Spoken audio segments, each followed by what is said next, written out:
আপনি যখন video upload করবেন বন্ধুরা, ভিডিও আপলোড করলে ভিডিওতে আপনি কি করবেন, এখানে দেখুন ডাইরেক্ট আপনার যে রিলেটেড যে ক্যাটাগরি নিয়ে কাজ করছেন সেই ক্যাটাগরির ভিডিও আপনি এখান থেকে সিলেক্ট করতে পারবেন।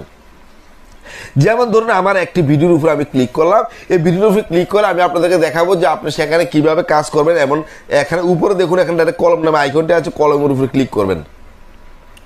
আমার শরীরটা বেশি একটা ভালো না বন্ধুরা, কণ্ঠগুলো বুঝতে পারছেন। তারপর আপনি এখানে দেখুন আপনি ডিসক্রিপশন তৈরি করতে পারবেন, এখানে ট্যাগ আছে, ট্যাগ দিতে পারবেন।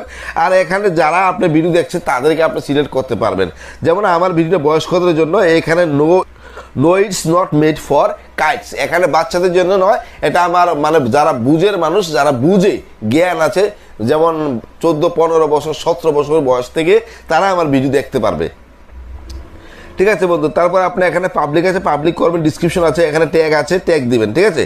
তারপরে এখানে দেখুন নিচে দেখুন মানে ট্যাগগুলো এগুলো ফিটিং করবেন। আর এখানে দেখুন অ্যালাউ এমবেডিং বলা আছে, এটা আপনি তুলে দিবেন, ভিডিও আপলোড করে এটা তুলে দিবেন। আর এখানে দেখুন আপনার কি আছে, এখানে হোল্ড আছে, হোল্ডটা আপনি কি করবেন, হোল্ডের উপরে ক্লিক করে আপনি উপরে দেখুন এখানে কমেন্ট আছে, কমেন্টে ক্লিক করে দিবেন, কমেন্টে ক্লিক করবেন। করার পরে এখানে এই অ্যালাউ অল আছে, অ্যালাউ অলের উপরে ক্লিক করে দিলে আপনি এখানে কমেন্ট হয়ে গেল। এখন আপনাকে সবাই কমেন্ট করতে পারবে।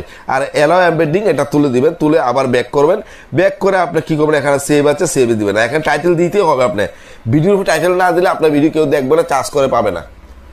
ধরুন আপনি ইউটিউবের মধ্যে ভিডিও চাচ্ছেন যে কিভাবে মোবাইল দিয়ে ভিডিও আপলোড করা যায়, এটা করার পর অনেক ভিডিও আপনার সামনে চলে আসে। তো আপনি যখন এরকম এখানে কোনো একটা টাইটেল দিবেন, তারা দর্শকরা চার্জ করলে আপনার ভিডিও তাদের সামনে পৌঁছে যাবে।